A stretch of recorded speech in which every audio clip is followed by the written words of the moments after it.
Hi there, and welcome to Rent Prep for Landlords. I'm Andrew Schultz, Community Manager here at Rent Prep. I'm also a licensed real estate broker in the state of New York with over 14 years of experience in the property management and rental property industries. On today's episode, we're going to be talking about the top 10 things that turn applicants off when they come to look at your rental property.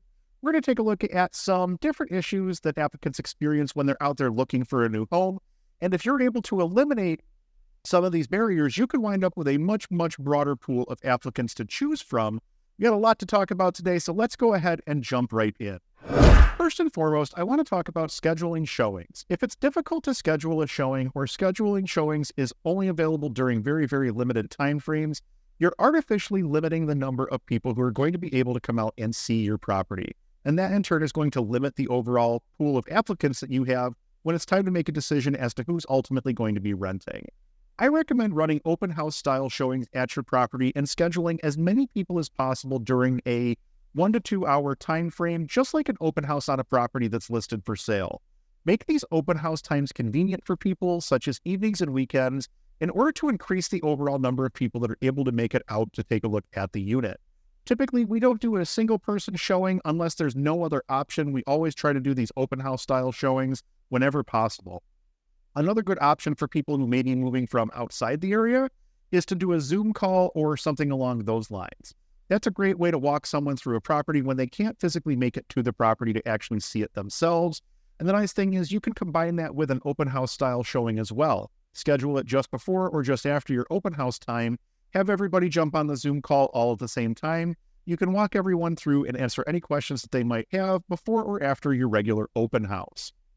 Our next applicant pet peeve is when they show up to the home and it doesn't look anything like the listing description or the listing photos that were presented to them online. I know that we all try to take the best possible photos that we can in order to show off our units in the best possible way, but don't forget, if you're hiding a giant pile of construction debris just outside the frame of the camera, and that stuff is still there when people come to look at the unit, they're obviously going to see that. And that's going to present a problem for them because obviously you're not representing the unit the same way that you did online. Including as much information as you can in the listing description is also going to help eliminate some of the tire kickers as well. For instance, we always list all of the room dimensions in the ads just because it makes it a little bit easier for people to potentially say, okay, this place is going to work for me, or nope, those bedrooms are way too small. It's not even worth me going out to take a look. It's nice for them to be able to kind of get a feel for what the space might be, and whether or not it's going to work for them, their friends, their family, their furnishings, whatever the case may be.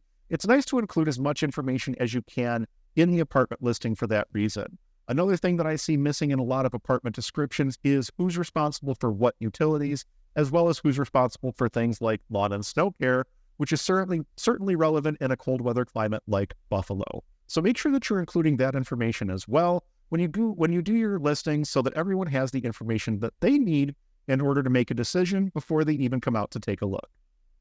When you go to put an apartment online, make sure that you're using good, accurate photos. Using older or inaccurate photos is a tactic that really doesn't serve you well at all.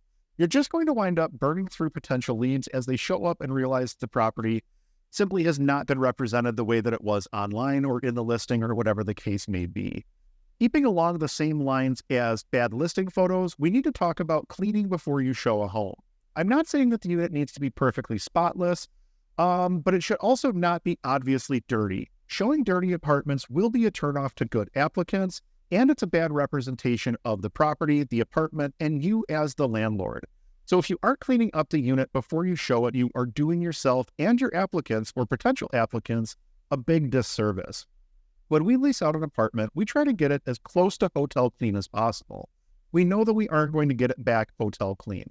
Typically, we get broom clean, maybe less than broom clean, depending on the tenant, but there's no argument about cleaning charges when you have before and after photos showing it hotel clean versus move out dirty. While you're addressing the cleanliness of a unit, it's a good idea to work on any unpleasant odors that might be in the property, in the common areas, or even outside. I'm sure you've experienced this at least once in your life. You walk through a doorway and the overwhelming smell just smacks you in the face. No one wants to deal with that, especially when they're out looking for a new place to live, so getting nasty smells out of the home is very important.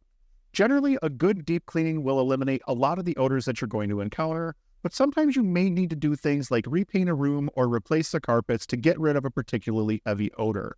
Keep in mind that odors can stick to surfaces and they prefer soft surfaces such as fabrics. So if you have a pet stained carpet, for instance, if that staining has seeped all the way through the carpet and into the pad, you might not be getting it all with just a simple carpet shampoo. You may need to pull that flooring up and replace the carpet and the pad to ultimately eliminate that odor. But taking the time to eliminate odors early on before you start showing the unit is always a good idea, and eliminating any odors that you have in a common area, such as perhaps cigarette smoke from people walking into the building, things of that nature. Finding a way to kind of reduce or eliminate those odors will make the entire showing experience and the entire living experience in your building a whole lot more pleasant. One of the first things that an applicant will pick up on when they're walking through the unit is whether or not the fixtures and appliances have been upgraded or not.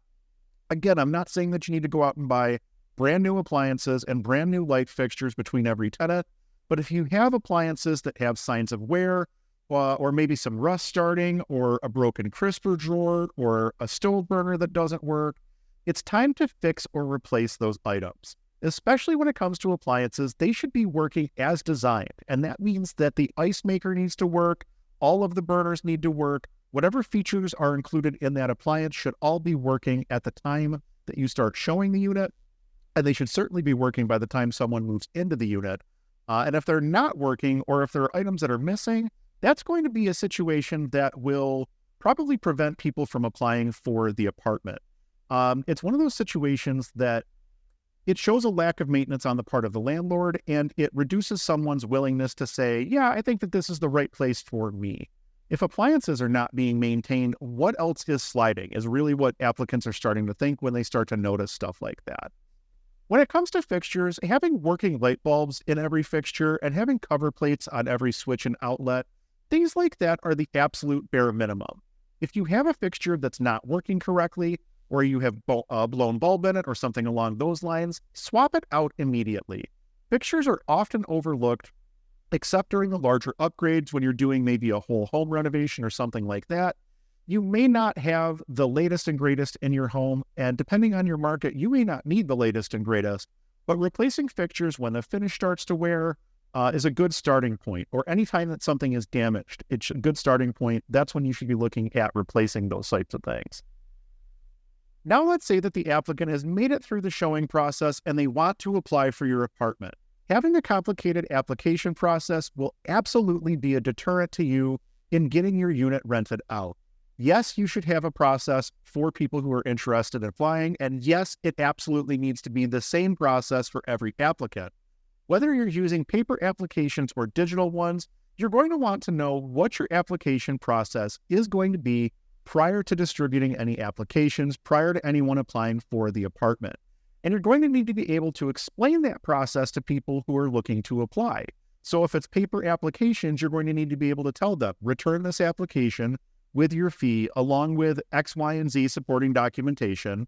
Or if it's a digital application, you're going to need to explain to them, log online, fill out the application, have copies of your ID and your pay stubs ready so you can take pictures and upload them, whatever the case may be. Understand what your process is going to be so that you can explain it to someone who's looking to apply for your unit. And further complicating the application process is the fact that many landlords don't even state what their requirements are in order for a tenant to qualify, and they don't even have a set of criteria available for review. We've talked about this a ton of times in a lot of different episodes of both the podcast and the YouTube series that we do, but our goal is to make sure that everyone knows what they're applying for before they actually apply. We put our criteria in every single apartment ad that we post, and applicants have to sign off on that criteria before they can complete their application. We started doing this a couple of years ago, and it's really helped us quite a bit. If your applicant has to sign off on the fact that they have read the criteria and understand the criteria of how to be selected for the apartment, they can't really argue that they didn't know what the criteria were. In all reality, my recommendation is to have a set of fair housing compliant criteria, put them in writing, and use them every single time that you screen an applicant. If you stick to the same criteria every single time, and your criteria are legal and valid, you reduce the overall risk of a fair housing violation greatly. Playing things fast and loose can absolutely lead to a lot of issues, especially when you're talking about tenant placement or really just owning an investment property at all. You should be looking to play by the rules whenever possible because that's what's going to keep you out of hot water as a landlord. One of the most common complaints that we hear when showing homes is that the application fees are very, very high, and the applicants are paying a ton of application fees on different homes before they end up getting approved for one. So here in New York, we actually have a limit. We're actually limited to a maximum of $20 for credit and background check fees. And if your report ends up costing you less than the $20, you can only charge for what you paid out to acquire that credit and background check. There's no accounting for the time that you spend screening. There's no time accounted for when it comes to all of the paperwork that you're reviewing. None of that gets taken into account. You can only charge that base maximum of $20 for a credit and background check. Many states are starting to limit fees surrounding rental properties, and application fees seem to be very, very high on the list of things that they want to regulate. We used to have a $200 fee, not a deposit, a fee, to hold an apartment for someone while we screen their application. It was nice because $200 was generally enough to pull someone off market while you review their information and you make your decision. They're not out there looking at 10 or 12 other places while you're running your credit and background checks and trying to look into their income and their landlord history and things of that nature. But application fees are creeping up in many areas, and it's costing applicants a ton of money. You have to charge what you have to charge. Obviously, there's time and expense that goes into screening tenants, but the one thing that we have been able to do as a property management company is set our application systems up in such a way so that one application is good for any of the properties that we have available for rent for a period of 60 days. So if someone misses out on the apartment that they applied for, they're already in line for all of the other apartments that we have available, assuming one of those will fit their needs. This obviously doesn't work if you only have one rental or a small number of rentals, but if you have a larger number of doors, this may be something worth considering where you can help applicants to reduce the overall cost of their applications while still capturing a large pool of applicants to consider. Applicants are looking for more flexibility in their lease terms now as well. The one-year lease with zero flexibility oftentimes is no longer working for people in 2023. So if you're in a situation where you can offer different lease terms, such as month-to-month, or a 3-month, or a 6-month, that may open up your pool of candidates quite a bit as well. Generally speaking, we offer a shorter-term lease, but when we do that, we always make sure to bump the rent up a little bit because it helps to cover the cost of the quick turnaround when we have to turn that unit over in 3 or 6 months, assuming that someone only stays for that short term of that first lease. Again, this doesn't always work out, especially if you live in a cold weather climate like Buffalo, where we have winter to contend with. You don't necessarily want a lease that's going to end in December because it's going to be very, very difficult for you to find a new tenant in December that's going to meet your qualification criteria and is going to want to move in the middle of winter. And for that reason, you may want to consider lease terms that don't end in the winter seasons. And last but not least, being unresponsive or taking a long time to respond to leads or applicants will stretch your leasing timelines out for sure. If someone applies and they can't get a hold of you to find out what the status of their application is, they're likely going to be pretty upset because they just handed you an application fee and now they're getting the runaround or they're getting ignored. We tell people when they apply how long it's going to be before they hear from us, how we're going to go about contacting them, whether it be text message, phone, email, whatever, and what the next steps in the process are going to be. Believe it or not, that has actually helped to significantly reduce the number of people that call looking for an update on their status of their application. Doesn't eliminate it, you're never going to eliminate it, but if people know what the process is and what to expect, that does help to eliminate a lot of the back and forth. Communication is key at every step of the process in landlording, but it's especially important early on when you're screening applications. You really want to make sure that you're on top of your communication with your applicants and with your tenants as much as possible. Keep in mind that the applicant is screening you too, and being slow to respond may lead them to think that the whole tenancy might be like this.